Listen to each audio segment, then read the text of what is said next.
वडेरा सोलंकी ने साईं लोक के आस्थाने पर चंद रोज बसर करने के बाद बखूबी अंदाजा लगा लिया था कि वो उसकी तवक्कुआत से बढ़कर होशियार और मामला फहम है। बेटे के हाथों बाप के कत्ल की फिल्म बनाने का आइडिया उसके शैतानी ज़हन में अचानक ही डर आया था और उसने इस फिल्म को अब बड़े कैसेट पर मुंतकिल भी कर लिया था। यहाँ आकर उसे एहसास हुआ कि जिंदगी में पहली मर्तबा उसने इतना ज्यादा अक्लमंदी का मुजाहरा किया है। साईं लोक जिस तेजी से आगे बढ़ रहा था ऐन मुमकिन था कि वो उसे कभी फलांग कर हैकल हो जाता, लेकिन उसे उम्मीद थी कि अब ये शिकार कभी उसके हाथ से नहीं निकलेगा, क्योंकि इस फिल्म की मौजूदगी में उसका बच निकलना नामुमकिन था। वडेरा सोलंकी ने मुस्तकबिल में पेश आइंदा किसी भी खतरे की पेशबंदी पर खुद को दिल ही दिल में दोबारा दाद दी। इस रोज जब लोग साईं ने उसकी मुलाकात मॉडल खानम से करवाई तो वडेरा सोलंकी को एक मर्तबा फिर मैडम ललता याद आ गई। खानम के नाजो अंदाज इससे खासे मिलते जुलते थे। अपनी खलीफा है वडेरा साईं लोक ने उसका तारुफ करवाते हुए कहा। तब तो हमारे लिए ज्यादा काबिल एहतराम हुई ना आप, सोलंकी ने खानम की तरफ देखकर आंख मारी।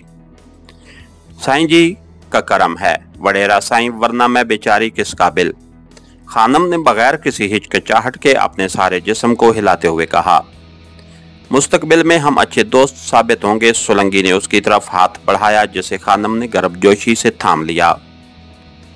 वडेरा साईं, आज ही इस दोस्ती का आगाज हो जाएगा। आज की महफिल इस दोस्ती के नाम पर ही सजाते हैं। खानम, कोई बंदोबस्त करो ना बाबा, हमारे वडेरा साईं आए हुए हैं। उसने खानम की तरफ देखकर मखसूस इशारा किया। जो हुक्म साईं जी, आप वडेरा को आज शाम हमारी तरफ ले आइए, हमारे भी भाग जाग उठेंगे। खानम ने वडेरा की तरफ देखकर जिनसी सा इशारा किया। ठीक है बाबा, ठीक है, आज आप ही की तरफ आते हैं। वडेरा सोलंकी ने सर हिलाया। कमरे में वो तीनों मौजूद थे। साईं लोक के कारिंदे उसकी एक एक अदा का मतलब समझते थे। वो जानते थे कि कब उन्हें साईं लोक के तखय्युला में मुदाखलत करनी है और कब नहीं करनी। जब तक खानम साईं लोक के साथ रहती किसी को उस कमरे में जाने की इजाजत नहीं थी। खानम और वडेरा काफी देर तक बातें करते रहे, जिस दौरान वडेरा सोलंकी ने अंदाजा लगाया कि खानम की हैसियत गो के एक मॉडल गर्ल की है, लेकिन सियासतदानों और खसूसन सनतकारों के एक बड़े तबके में वो खासी मकबूल है। उसकी इस खूबी को कैश करवाने का एक शैतानी मंसूबा उसके ज़हन ने तैयार कर दिया था। अब वो खानम के जरिए गुप्ता की अगली ख्वाहिश पूरी करने जा रहा था। उसने खानम के जरिए शहर के मशहूर सनतकार सेठ हांडीवाला को अगवा करके तावान हासिल करने का मंसूबा बना लिया था। सेठ हांडीवाला का जिक्र उसने यूं ही घुमा फिरा कर किया और जल्द ही अंदाजा लगा लिया कि वो खानम का मुस्तकिल गाहक है। मैडम खानम की हैसियत मॉडल गर्ल से ज्यादा एक सप्लायर की थी। उसकी उम्र अब करीबन 40 साल हो रही थी। उसने अपने पुराने पेशे को खैरबाद कह दिया था, लेकिन उसकी शोहरत उसी हवाले से थी। बहुत कम लोगों को इस बात का इल्म था कि इस शहर की कोई भी बड़ी मॉडल खानम की दस्तरस से बाहर नहीं है। उसने बड़ा मजबूत जाल फैलाया हुआ था। तमाम मशहूर एडवर्टाइजिंग कंपनियों के डायरेक्टर से उसके गहरे जिस्मानी तल्लुकात रहे थे और उन्हें उसने अपनी मुट्ठी में ले रखा था। अमूमन हर मॉडल उसके जरिए ही मुतारफ होती थी। अपने घरों से टीवी, फिल्म और मॉडलिंग के शौक में भागकर आने वाली लड़कियों की बेहतरीन और महफूज पनाहगाह खानम का गेस्ट हाउस था। ये गेस्ट हाउस उसकी जाती मलकियत था, जहां बज़ाहिर तो मुलाजमत पेशा औरतें क़याम पजीर थीं, लेकिन उसकी असलियत का इल्म शहर के VIP के अलावा किसी को नहीं था।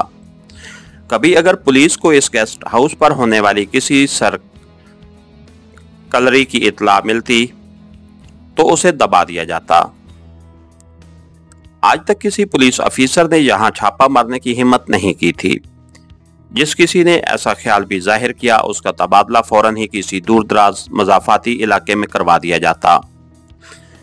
गेस्ट हाउस के दिनों दरवाजों पर एक प्राइवेट सिक्योरिटी एजेंसी के एहलकार तैनात थे और बज़ाहिर यही तासुर मिलता था कि यहाँ सिवाय मकीनों के और चिड़िया को भी पर मारने की इजाज़त नहीं है।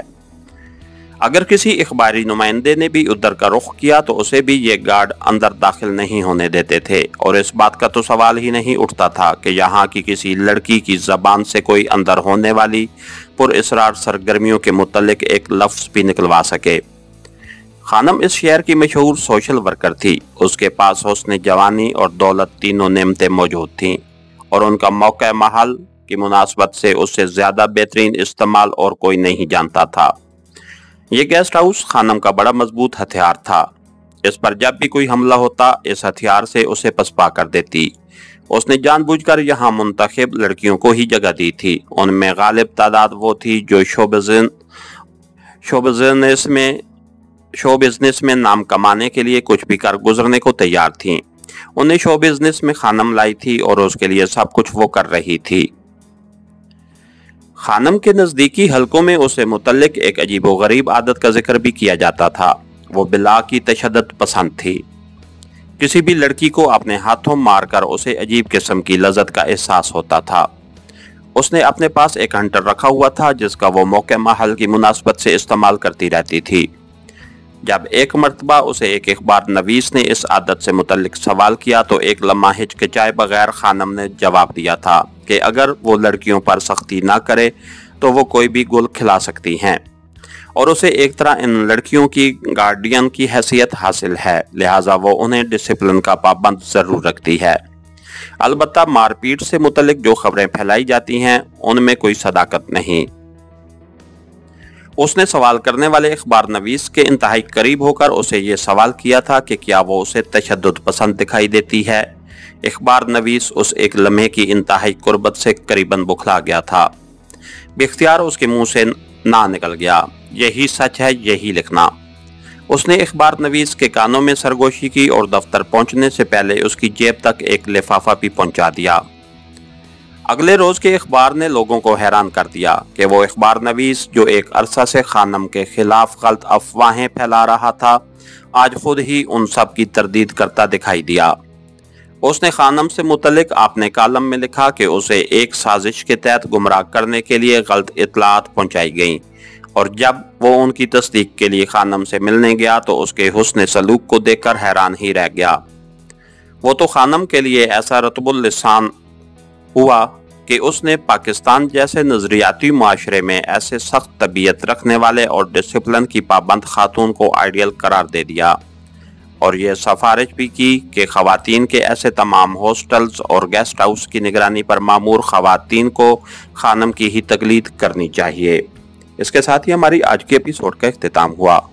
कहानीगर चैनल को लाइक कीजिए, सब्सक्राइब कीजिए और बेल आइकन को प्रेस कर दीजिए ताकि हर आने वाली नई वीडियो आप तक बर वक्त पहुंच सके। शुक्रिया।